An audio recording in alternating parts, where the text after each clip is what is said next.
WikiLeaks founder Julian Assange said on Friday that he feared for the whistleblower who exposed a vast U.S. surveillance program and that he could face the same fate as the U.S. soldier who leaked files to his website. Assange was interviewed by the CBS program this morning and defended the public's right to know about the Internet data mining program. The U.S. government has defended the monitoring program, which directly scans the servers of Internet giants like Microsoft, Apple, and Facebook for possible terrorist activities. The program also goes through the phone records of many telecom giants in the U.S. The revelation of the secret American Internet spying program have also raised questions for American allies, with many European governments having to explain to their own people if Washington was spying on them or whether their government was part of the program. Now, for Chinese Weibo users, it was proof that American accusations of cyber espionage against China was another case of double standards. So now let's take a look at some more Weibo comments. Oh, so now the truth is revealed. The U.S. has such a vast network of cyber spies, they even spy on their allies. Who doesn't spy? Even if you played video games, you would know how to properly run a large nation.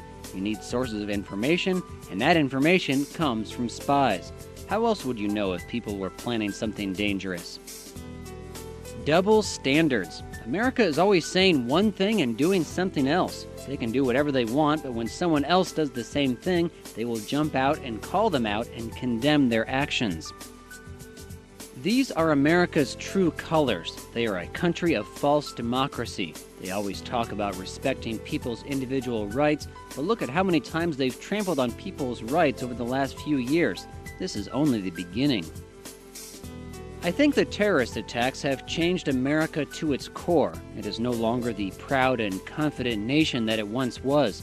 Today's America is a paranoid schizophrenic who thinks one thing, does another, and then forgets what it had done or why it did it. It is definitely a sign of its decline. The U.S. isn't the only country that snoops in on its own people. Now, China is also notorious for keeping tabs on its own citizens. The difference, however, is that while America is constantly on the lookout for potential terrorists, China is constantly looking out for possible troublemakers for the government. And that while America has certain laws in place that puts a limit on how much the government can look into the private lives of its own people, there really is no such limit on the privacies of Chinese citizens. However, it would seem that for a lot of Chinese Weibo users, sacrificing a little privacy for safety is a good deal.